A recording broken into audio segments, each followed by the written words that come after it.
Hey everyone, it's your man GS002 coming back at you with another video. Today we're going to be discussing politics, specifically the Democratic presidential candidates for president in the 2020 race. Now, of everybody that's officially in, I got to be honest, there's really only one person that I really like, and that's Andrew Yang. Let's see, I like his platform and I like his background. I do have a little bit of question about his ability to raise money going forward, but we'll get to that bridge. We'll cross that bridge when we get to it. So far, I really like what he's doing. He was on Fox Business recently with I think Stuart Varney, and pretty much just bitch slapped Stuart Varney.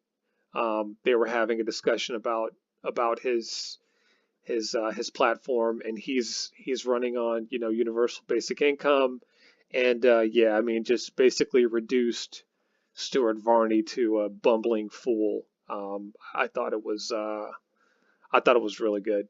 I'm gonna try to put the link to that in the low bar. I don't want to put that in my video and get a copyright strike. You know what I'm saying? So yeah, I'll try to put a link to that interview in the low bar. Now there's a couple of candidates that I do kind of dislike. I dislike quite a bit actually, and that's Kamala Harris and Cory Booker.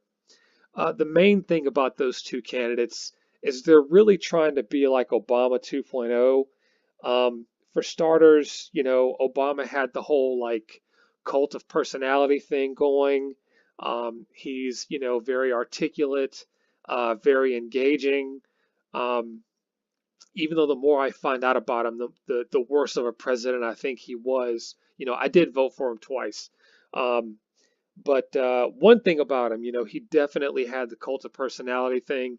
And Kamala and Cory, they just are not as good at that type of thing as Obama was. I mean, Obama was very, very engaging, and these two, it's just like I don't know, like something's off with them. Like when they're giving interviews, it's just like ugh, especially Cory Booker. Like that dude just really rubs me the wrong way.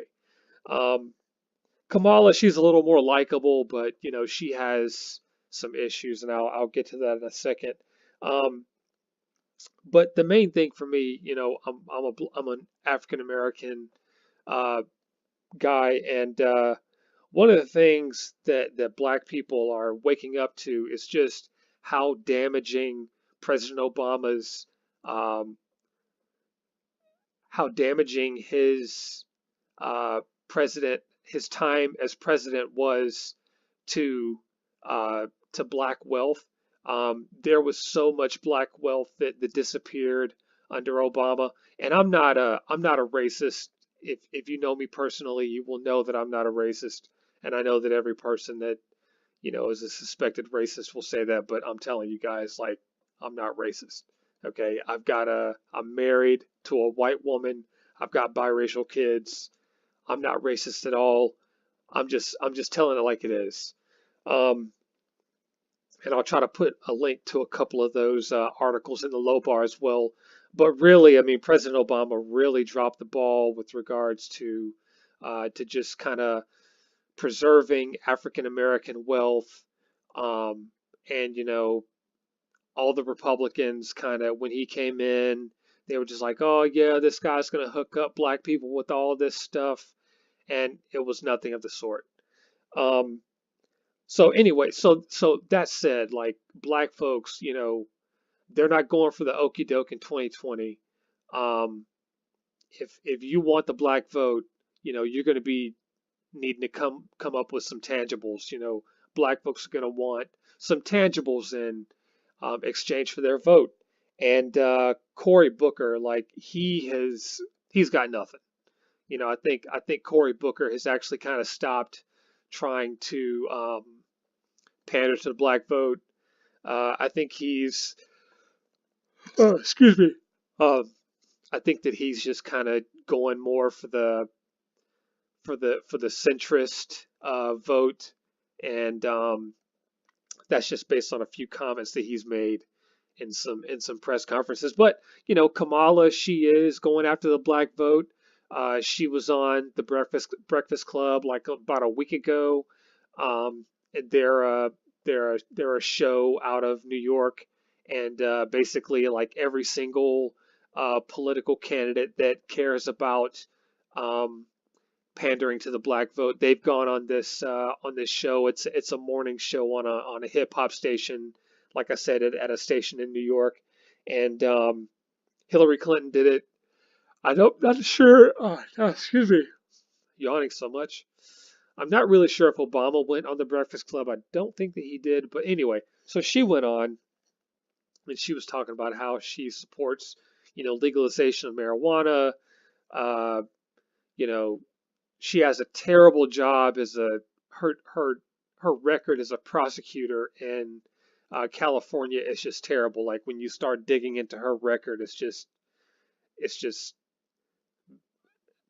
worse on top of worse. I really do not like Kamala, but she's really trying to get the black vote.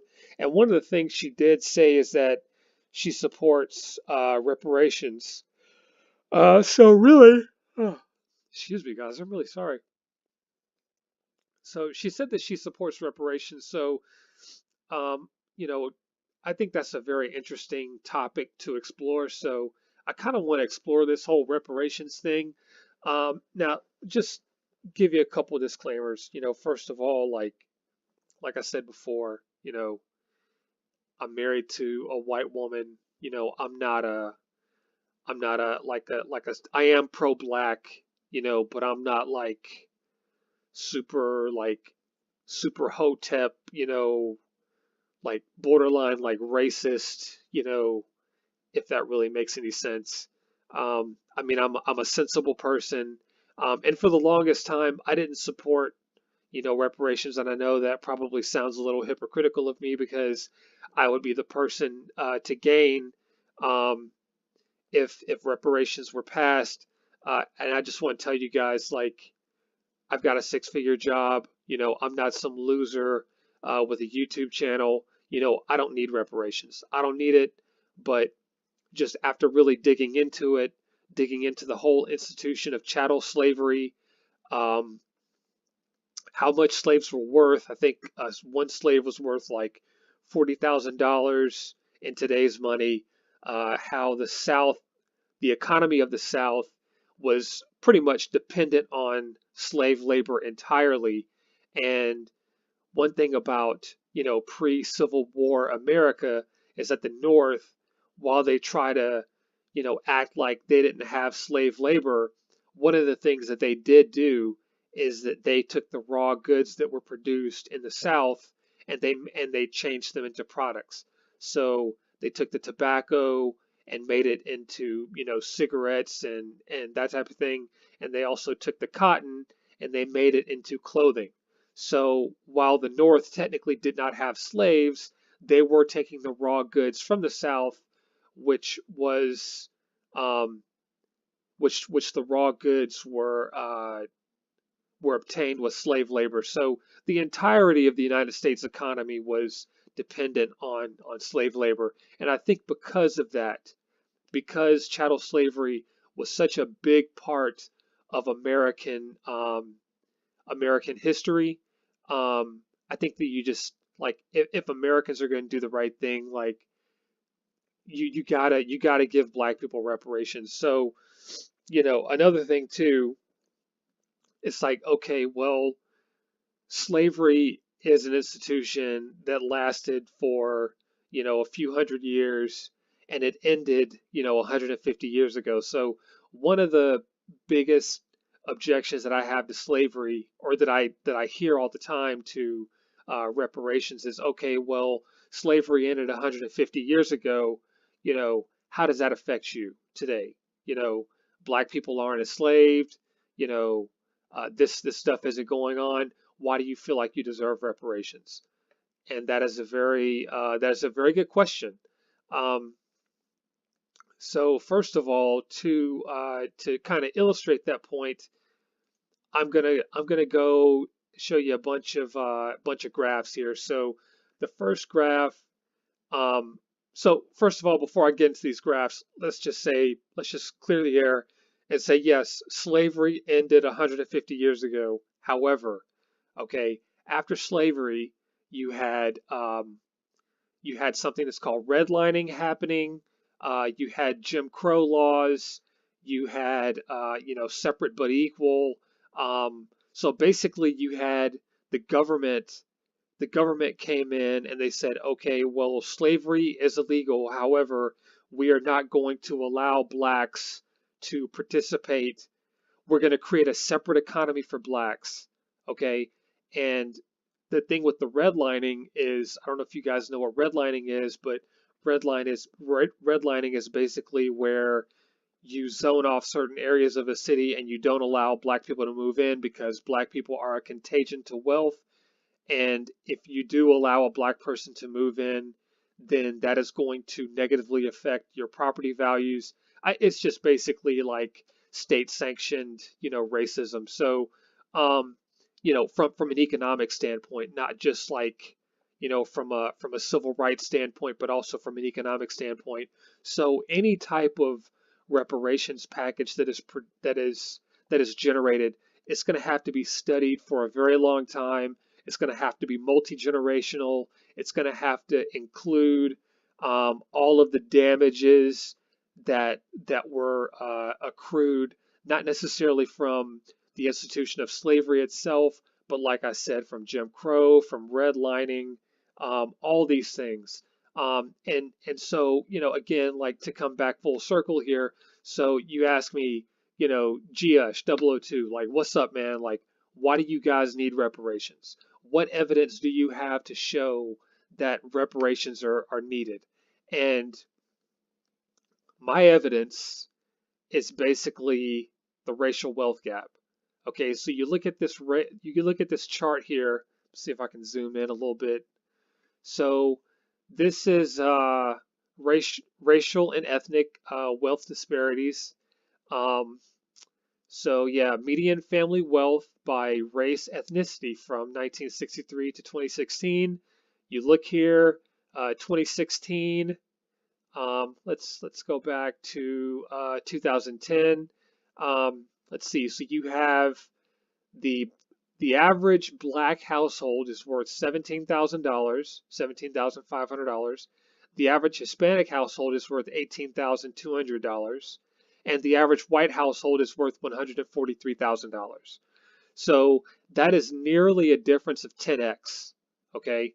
Now, black folks, I mean, this is just all things being equal. Like, Hispanics would be down here with us. They're actually above us. But Hispanics did not have to go through any type of chattel slavery or anything like that, um, whereas black folks did. So these types of disparities, and it just gets worse. Like 2016, yeah, this is where it's like 10x. So I mean, yeah, this is the result of slavery. This is the result of systemic discrimination. This is what you have. So this is a very complex issue. It's not going to be hashed out in a 10-minute YouTube video, a 15-minute YouTube video. There's going to be a lot of subtlety. There's a lot of nuance. There's a lot of background information that has to be understood before this can before this topic can be explored. But I will just tell you guys that is not bullshit. And again, you may say, Giush 002, you got a dog in the fight. I'm looking at this from an objective perspective. Okay, a completely objective perspective.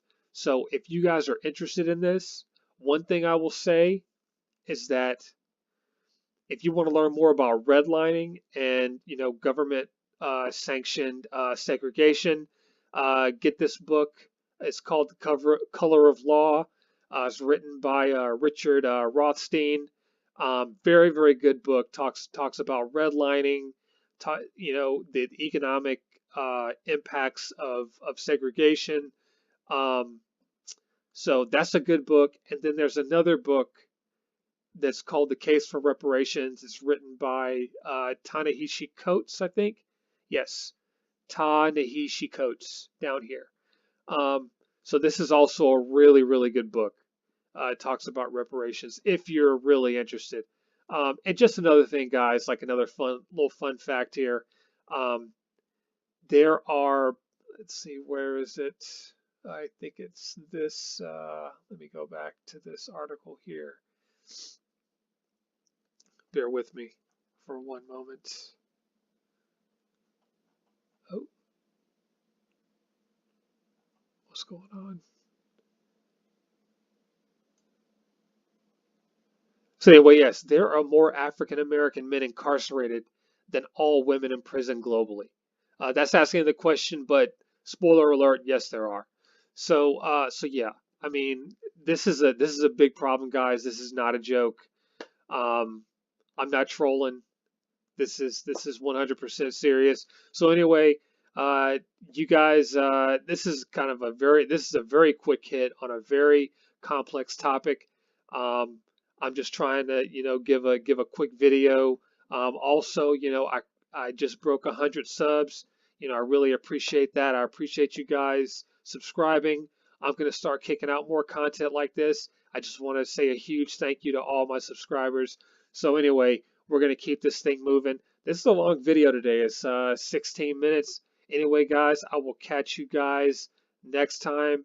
Remember to bang that bell, subscribe, like this video, and be sure to share and comment. I'll talk to y'all later. Peace.